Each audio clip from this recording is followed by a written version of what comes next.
Hi guys, I welcome you all once again to my channel. I hope आप सब ने basics of futures and options वाला first part video देख लिया होगा। तो एज प्रॉमिस्ड आज के वीडियो में मैं स्पेसिफिकली फ्यूचर्स कॉन्ट्रैक्ट के बारे में बात करूंगी।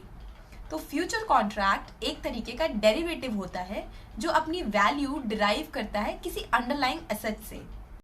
ये एक तरीके का फिनेंशियल कॉन्ट्रैक्ट होता है जिसमें बायर और सेलर अगर एक बार इस कॉन्ट्रैक्ट में इंटर करते हैं तो उनको इस कॉन्ट्रैक्ट का ऑनर करना ही होता है। मतलब कि आप बाद में इसको रिफ्यूज नहीं कर सकते, यानी कि दोनों बायर और सेलर ऑब्लिगेट होते हैं इस कॉन्ट्रैक्ट को ऑनर करने के लिए। और ये कॉन्ट्रैक्ट होता किस लिए है? तो ये कॉन्ट्रैक्ट होता है एक प्री डिटरमिन्ड टाइम और प्राइस पे किसी एसेट को ट्रांजैक्ट करने का। अब ये प्री डिटरमिन्ड पीरियड क्या होता है, चलिए ये डिस्कस करते हैं। तो फ्यूचर्स एंड ऑप्शंस की एक एक्सपायरी डेट होती है। अब लेट्स से अभी फेब मंथ चल रहा है, तो फेब, मार्च एंड अप्रैल ये एक सीरीज होगी जिसमें फेब को बोला जाता है, जो अभी जो मंथ चल रहा है उसको बोला जाएगा नियर मंथ, नेक्स्ट मंथ को बोला जाता है नेक्स्ट मंथ, और उसके बाद वाले मंथ को बोला जाता है फार मंथ। तो इस तरीके से 3 सीरीज हमेशा ही लाइव होती हैं एक्सचेंज पर। और इससे रिलेटेड एक और बहुत ही इंपॉर्टेंट बात कि हर मंथ के लास्ट थर्सडे को फ्यूचर्स एक्सपायर होता है। अगर मान लीजिए उस थर्सडे को कोई हॉलीडे है या फिर कोई गवर्नमेंट हॉलीडे है तो लास्ट वेडनेसडे को ही एक्सपायर होता है। अब बात करते हैं प्राइस के बारे में। तो जब आप किसी डेरिवेटिव को खरीदने या बेचने की बात करते हैं तो अनलाइक स्टॉक आप सिंगल शेयर या सिंगल स्टॉक यहाँ पे नहीं खरीदते हैं। डेरिवेटिव्स के केस में आपको पूरा का पूरा एक लॉट खरीदना पड़ता है, और ये लॉट का जो साइज होता है वो हमेशा डिफरेंट होता है अलग अलग सिनेरियोज में और अलग अलग डेरिवेटिव्स में।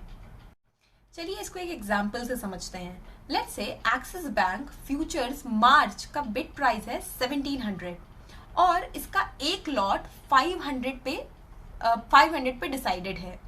तो अगर आपको ये कॉन्ट्रैक्ट खरीदना होगा तो आप कितने रुपए पे करोगे? 1700 जो कि बिड प्राइस है इनटू 500 जो कि लॉट साइज है, विच इज इक्वल टू 8,50,000। तो क्या आपको पूरा का पूरा 8,50,000 पे करना पड़ेगा ये लॉट खरीदने के लिए? नहीं। अब यहाँ पे एक कॉन्सेप्ट आता है मार्जिन का। तो जैसे कि स्टॉक्स में जब हम मार्जिन लेते हैं यानी कि हम लोन ले रहे हैं अपने असेट के अगेंस्ट, वैसे ही फ्यूचर्स में जब हम मार्जिन ले रहे होते हैं तो उसका मतलब होता है कि हम एक गुड फेथ डिपॉजिट कर रहे हैं अपने फ्यूचर कॉन्ट्रैक्ट की टोटल वैल्यू का एक छोटा सा पोर्शन। तो जैसे कि हमारे एग्जाम्पल के हिसाब से जो हमारा 1700 इंटू 500 आ रहा था 8,50,000 जो कि टोटल कॉन्ट्रैक्ट की वैल्यू है, तो इसका मार्जिन प्राइस जो हमें एक्चुअली पे करना होगा ये कॉन्ट्रैक्ट खरीदने के लिए वो जनरली मोटा मोटा 3 to 12% के अराउंड होता है, बट ये चेंज भी होता रहता है रेगुलर बेसिस पे।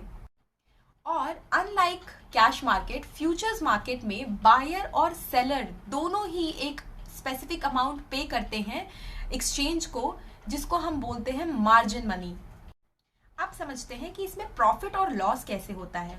तो हमारे एग्जाम्पल की तरीके से ही एक्सिस बैंक का फ्यूचर का प्राइस अभी चल रहा है फेब में 1700, राइट। मुझे लगता है कि एक्सिस बैंक का जो प्राइस है वो ऊपर जाने वाला है, तो इस केस में मैं एक्सिस बैंक के फ्यूचर्स को बाई करूंगी, राइट।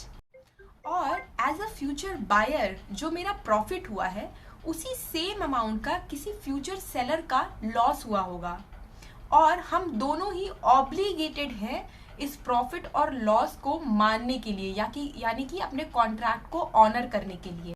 और अब मान लीजिए जैसे कि मैंने प्रिडिक्ट किया था, तो एक्सिस बैंक फ्यूचर्स अप्रैल के लास्ट थर्सडे को एक्सिस बैंक का शेयर प्राइस ट्रेड कर रहा है 1800 पे। तो इस केस में जो मेरा पोटेंशियल गेन होगा वो होगा 100 रुपीज का पर शेयर, जो हमारे एग्जाम्पल में 500 का लॉट था।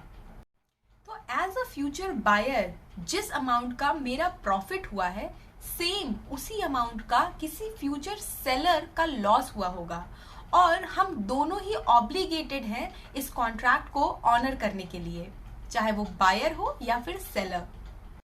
तो अब ये प्रॉफिट वाला अमाउंट मुझे मिलेगा कैसे? तो दो तरीके के सेटलमेंट्स होते हैं, एक होता है कैश बेस्ड सेटलमेंट और दूसरा होता है डिलीवरी बेस्ड सेटलमेंट। तो कैश बेस्ड सेटलमेंट में बहुत ही सिंपल है कि जो भी आपका प्रॉफिट होगा वो आपके बैंक अकाउंट में क्रेडिट हो जाएगा। लेकिन डिलीवरी बेस्ड सेटलमेंट में अगर एक्सपायरी डेट को मैंने अपना जो कॉन्ट्रैक्ट है वो स्क्वायर ऑफ नहीं किया है, यानी या फिर क्लियर ऑफ नहीं किया है, तो मुझे इस शेयर्स की, जो मेरे केस में 500 शेयर्स हैं, उसकी डिलीवरी लेनी होगी। यानी कि वो शेयर्स पहले मेरे डीमैट अकाउंट में क्रेडिट होंगे, फिर जाके मैं उसको ओपन मार्केट में सेल करूंगी और फिर ही मुझे मेरा प्रॉफिट मिलेगा। और इसका जो टाइम पीरियड होता है वो होता है T+2 डेज। अब मान लीजिए कि एक एग्जाम्पल के लिए समझिए कि इस शेयर का प्राइस बहुत ज़्यादा है और मेरे पास उतने पैसे नहीं हैं कि मैं उतना पैसा पे करके ये शेयर खरीद सकूं।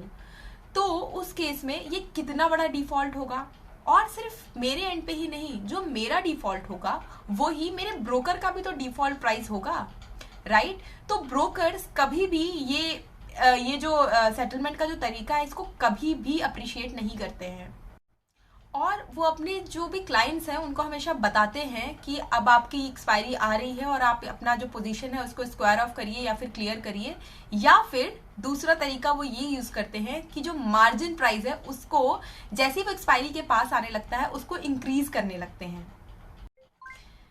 विद दिस आई होप आप सबको थोड़ा बहुत क्लियर हुआ होगा आज के वीडियो से कि फ्यूचर्स कॉन्ट्रैक्ट कैसे वर्क करते हैं और इसमें कौन कौन सी टर्मिनोलॉजीज यूज होती हैं एटसेट्रा।